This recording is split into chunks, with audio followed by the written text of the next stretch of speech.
Hi అండి. Welcome back to our channel Sanas కుకాలజీ. ఈరోజు మన రెసిపీ వచ్చేసి ఎంతో రుచిగా అస్సలు చేదు లేకుండా ఉండే కాకరకాయ మసాలా కర్రీ.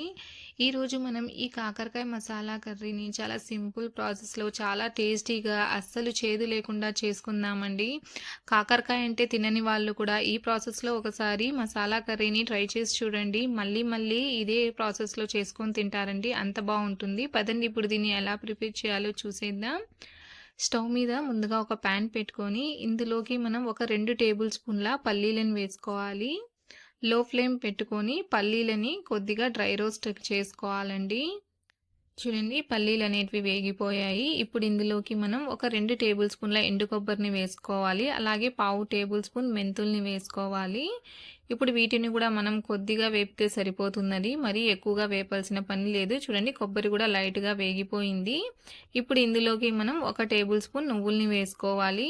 నువ్వుల్ని మనం మరీ ఎక్కువగా వేపాల్సిన పని లేదండి, ఒక 20 to 30 సెకండ్స్ పాటు వేపుకుంటే సరిపోతుంది. చూడండి, ఇవన్నీ చక్కగా వేగిపోయాయి. ఇప్పుడు మనం స్టవ్ ఆఫ్ చేసేసుకొని వీటిని బాగా చల్లారనివ్వాలండి. ఇవి చల్లారాక ఇప్పుడు మనం వీటిని మిక్సీ జార్లోకి వేసుకోవాలి. జార్లోకి వేసేసుకున్నాక వీటిని మనం మెత్తగా గ్రైండ్ చేసుకోవాలి. చూడండి, ఈ విధంగా గ్రైండ్ చేసుకొని ఇప్పుడు దీన్ని పక్కన పెట్టేసుకుందాం. నేను ఈ కాకరకాయ కర్రీ కోసం అయితే తెల్ల కాకరకాయలని తీసుకున్నానండి. ఒక 300 గ్రాముల వరకు ఉంటాయి ఇవి. తెల్ల కాకరకాయలు అనేటివి చాలా చాలా టేస్టీగా ఉంటాయండి. మీరు కావాలంటే ఈ కర్రీని నల్ల కాకరకాయలతో కూడా చేసుకోవచ్చు. ఇప్పుడు వీటిని ఈ విధంగా రౌండ్గా కట్ చేసుకోవాలండి. మరీ మందంగా లేకుండా అలానే మరీ పలుచగా లేకుండా మీడియం థిక్నెస్తో మనం ఈ విధంగా ముక్కల్ని కట్ చేసుకొని లోపల ఉన్న సీడ్స్ని తీసేసుకోవాలండి. ఇప్పుడు మనం కర్రీని ప్రిపేర్ చేసుకుందాం. ఇందుకోసం స్టవ్ మీద ప్యాన్ పెట్టుకొని ఒక 2 టేబుల్ స్పూన్ల ఆయిల్ని వేసుకోవాలి. ఇప్పుడు ఇందులోకి కట్ చేసుకున్న కాకరకాయ ముక్కల్ని వేసుకొని మీడియం ఫ్లేమ్ పెట్టుకొని వీటిని లైట్ గోల్డెన్ కలర్ వచ్చేంత వరకు ఫ్రై చేసుకోవాలన్నమాట. ఈ విధంగా ఫ్రై చేసుకోవడం వల్ల కాకరకాయ అనేది చేదుగా ఉండదండి, చాలా టేస్టీగా ఉంటుంది. కర్రీలో కాకరకాయ తింటున్నప్పుడు కూడా చాలామంది కాకరకాయను ఉడకబెట్టి చేస్తూ ఉంటారండి. ఆ విధంగా కర్రీ చేయడం వల్ల కాకరకాయలో ఉండే ప్రోటీన్స్ కూడా వెళ్ళిపోతాయి. అలాగే తినేటప్పుడు కాకరకాయ కూడా అంత టేస్టీగా ఉండదండి.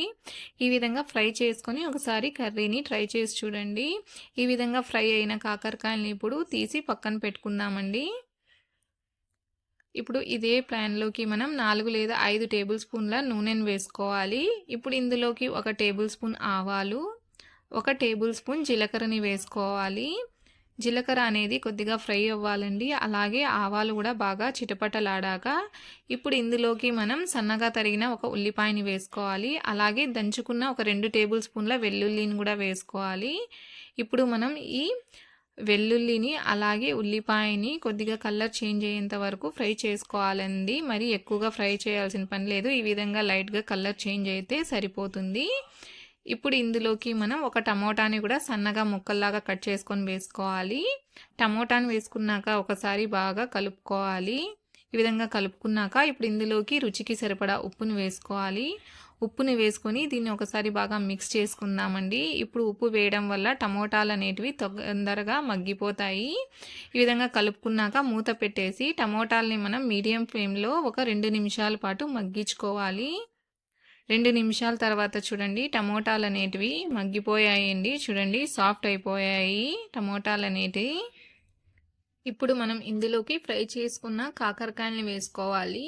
అలాగే ఒక 2 రెమ్మల కరివేపాకుని, ఒక పావు టేబుల్ స్పూన్ పసుపు, రుచికి సరిపడా కారం పొడిని వేసుకోవాలి. నేనైతే 1.5 టేబుల్ స్పూన్ వేసుకుంటున్నాను. మీరు మీ రుచికి తగినట్లు వేసుకోండి. అలాగే ఒక టేబుల్ స్పూన్ ధనియాల పొడిని వేసుకొని మంటని లో ఫ్లేమ్లో పెట్టుకొని వీటిని బాగా మిక్స్ చేసుకోవాలండి. ఈ పొడులు అనేటివి కాకరకాయలకి బాగా పట్టాలన్నమాట. చూడండి, ఈ విధంగా బాగా కలుపుకోవాలి. ఈ విధంగా బాగా కలుపుకున్నాక ఇప్పుడు ఇందులోకి మనం గ్రైండ్ చేసి పెట్టుకున్న పేస్ట్ని కూడా వేసేసుకుందాం. ఈ పేస్ట్ను కూడా మనం బాగా మిక్స్ చేసుకోవాలండి. ఇది కూడా బాగా కలిసిపోవాలి.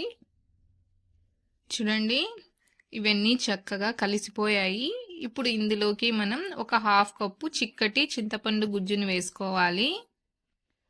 ఇప్పుడు మనం ఒకసారి బాగా మిక్స్ చేసుకుందామండి. చింతపండు గుజ్జు వేసాక ఒకసారి ఈ విధంగా బాగా మిక్స్ చేసుకోవాలి. విధంగా మిక్స్ చేసుకున్నాక ఇప్పుడు ఇందులోకి మనం ముందుగా అయితే ఒక కప్పు నీళ్ళని వేసుకుందాము. కప్పు నీళ్ళని వేసుకొని ఒకసారి కలిపి చూసుకోండి.